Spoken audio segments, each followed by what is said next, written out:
There comes a moment in life, often in the quiet hours between dusk and sleep, when the silence in the house no longer feels gentle. It does not soothe the way it once did. Instead, it presses in, not loud, but heavy. You sit in your favorite chair, and your mind would not settle. Thoughts begin to drift in. Small worries, old regrets, imagined futures, and without even noticing, anxiety has taken a seat beside you.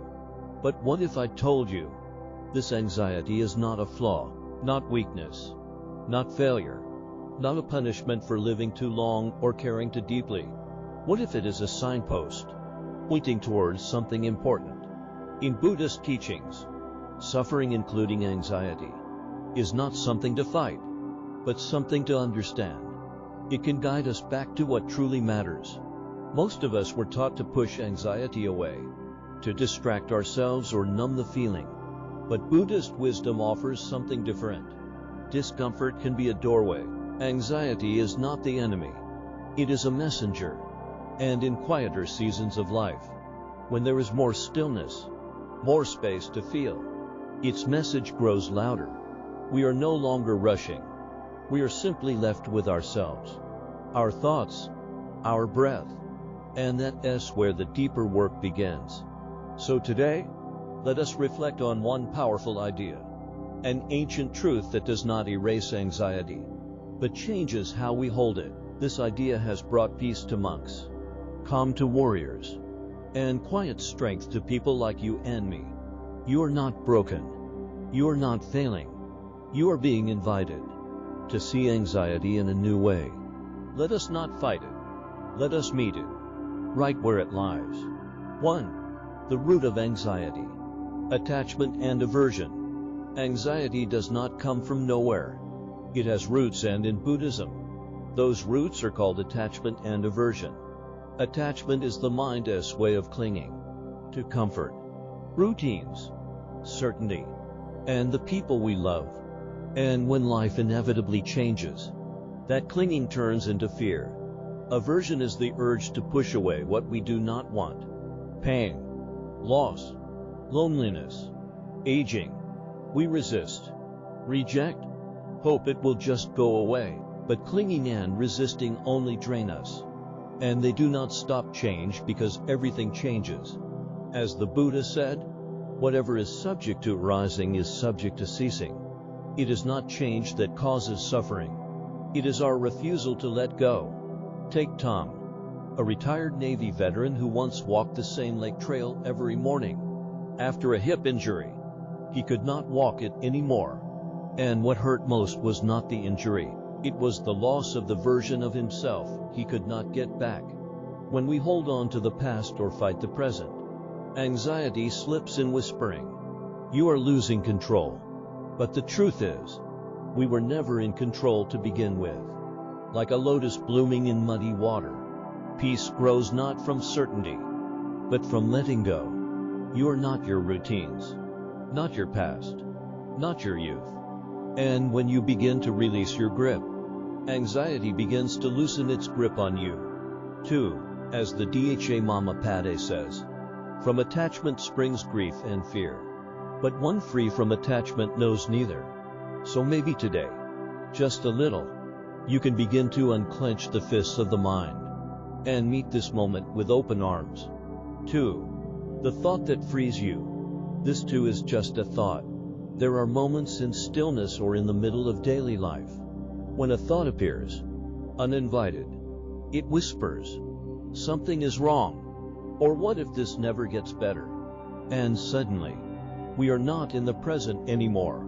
We are living inside that thought, in fear, tension, and imagined futures. But the Buddha offered a simple, powerful reminder. This too is just a thought. Not every thought is true. Not every thought deserves your belief. Some are echoes of old fears, or habits of worry the mind has repeated for years. A thought, no matter how loud, is not a fact. It is a cloud passing through the sky of your awareness. Take Marlene, 76. Widowed, adjusting to quiet. She often feared, "What if I fall? What if I forget something? But these fears were not real events. They were just thoughts, arriving with a racing heart. In a mindfulness class, she was taught to say, "This thought is not me. It is just a thought." And slowly, her fears softened. In Buddhism, this is called non-identification, recognizing that your thoughts are not who you are. They are movements of mind, like wind through the trees. You do not need to fight them. You only see them clearly. "Ah, I see you. You are trying to protect me, but you are not reality." That small shift from being inside the thought to standing beside it can change everything. So when anxiety rises, meet it with calm curiosity and gently remind yourself, this too is just a thought. No resistance, no panic, just awareness, just peace. 3. Mindfulness. Anchoring in the present moment. Anxiety often begins quietly. A flicker of unease while sipping tea, a tightness in the chest folding laundry, or a vague feeling that something is off. For many older adults, especially those living alone or with quieter days, this subtle anxiety slips in like a draft under the door. Not loud, but persistent, pulling the mind away from the warmth of now, into cold corridors of what ifs and what once was. Mindfulness, from Buddhist tradition, offers a way back into the body, the breath, the only place where true peace lies. Right here, right now. Mindfulness is not about emptying the mind or forcing stillness. It is about gently noticing sensations, the breath, and the rise and fall of thoughts. It is learning to be where your feet are, instead of lost in yesterday or tomorrow's worries. The Buddha said, "Do not dwell in the past. Do not dream of the future. Concentrate the mind on the present moment." Anxiety always reaches forward, the mind trying to protect and prepare. But the present moment asks only that we be here. Here is a story. Frank, a retired carpenter, felt his house's stillness turn into an echo chamber after his wife died. Worries spiraled. What if I forget? What if I fall?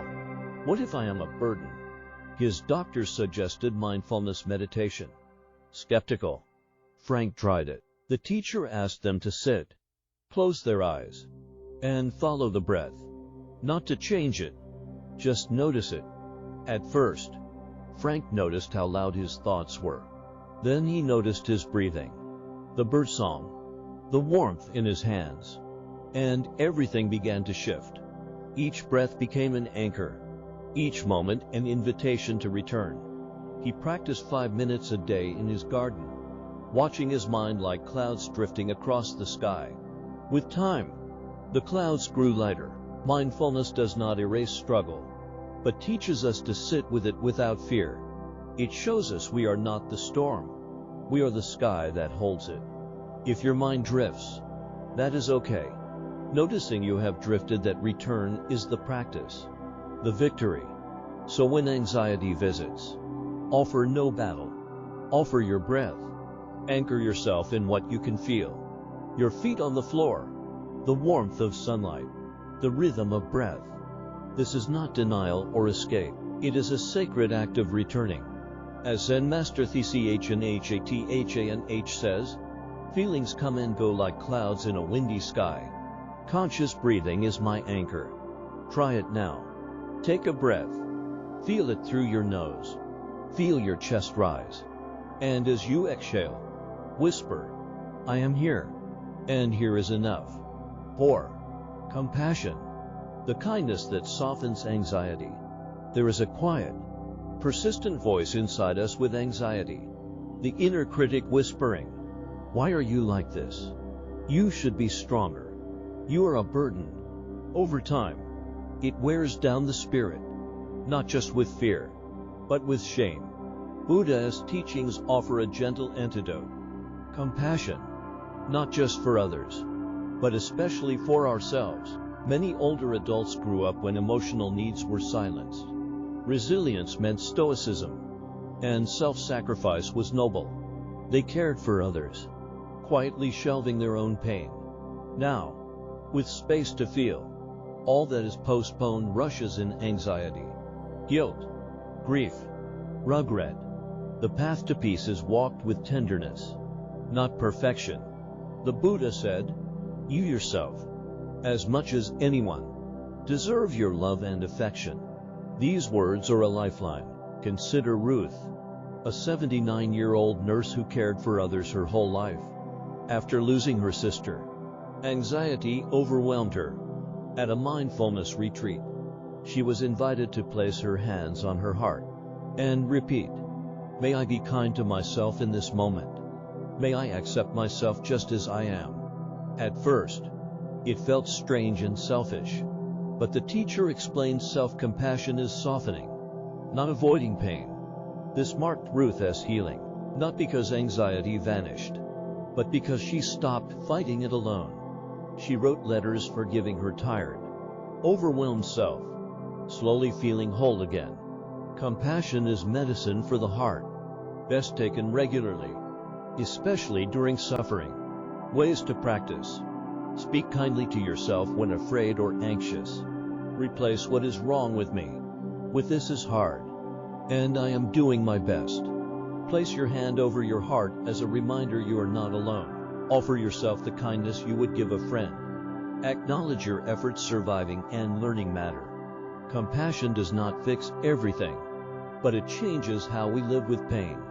It turns anxiety from a prison into a path, walking alongside your pain, not against it. Next time anxiety comes, meet it with kindness. Offer a cup of tea. Sit beside it. Ask what it needs not to fix, but to hold gently, like a frightened child in the dark. Sometimes all we need is to know someone is listening. 5. The thought that destroys anxiety. This is not mine. This is not me. This is not who I am. Sometimes anxiety grips us so tightly, we begin to believe it defines who we are.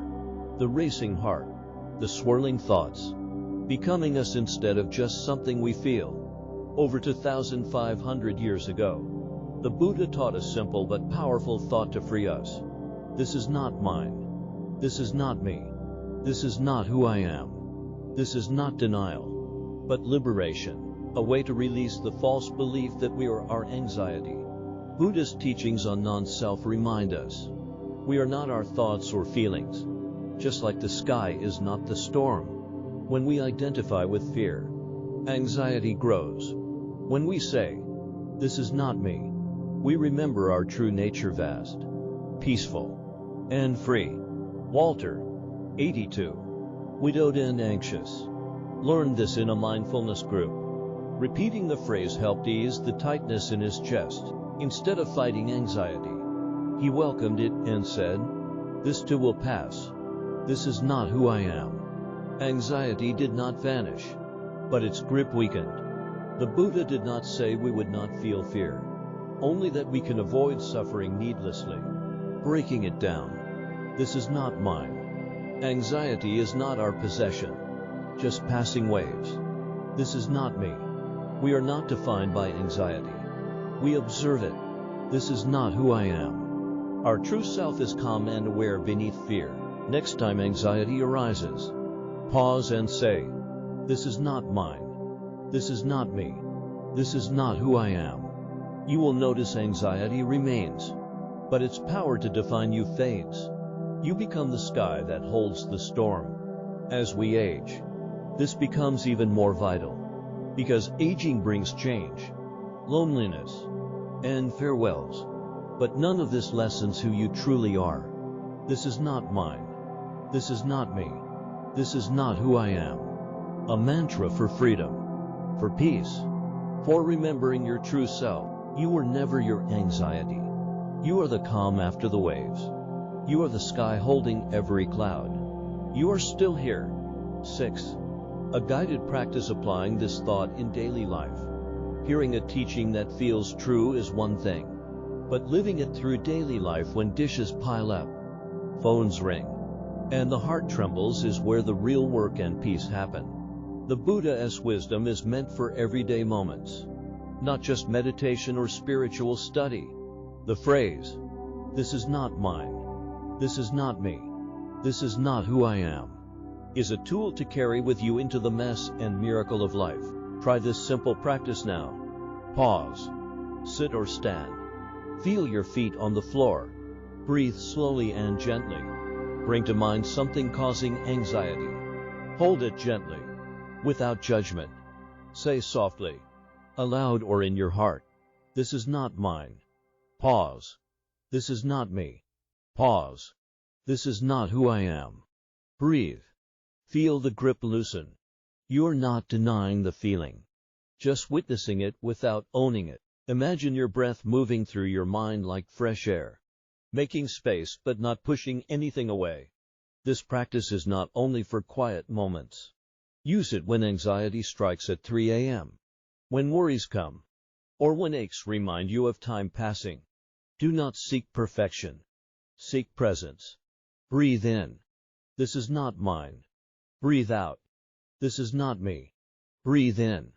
"This is not who I am." Then return gently to your day. With time, your nervous system learns you're safe, not trapped in fear or the past. So if you have made it here quietly listening, heart open, pause, just for a moment. Breathe. What you have heard today is not just a teaching. It is a doorway, a gentle reminder. Anxiety is not a failure, not proof that something is wrong with you. It is a sacred call, inviting you to look deeper, to let go of what was never yours to carry, and to come home to yourself. The Buddha did not promise a life without storms, but he offered the tools to stay steady within them. One of the most powerful, this thought, "This is not mine. This is not me. This is not who I am." Repeat it when the silence feels heavy, when the night stretches long, when your chest tightens with worry. Speak it gently, not as a weapon, but as a balm. Over time, you may begin to see anxiety not as your enemy, but as your teacher, showing you your strength, your resilience, your capacity to return again and again to peace. So I leave you with this. What would your life look like if you stopped clinging to what does not serve you and started listening to what brings you home? If this touched your heart, share it. Your story might be the light someone else needs. Until next time, breathe deeply, walk gently, and remember, who you are has never been broken, only waiting to be remembered. Subscribe and awaken your mind with timeless wisdom.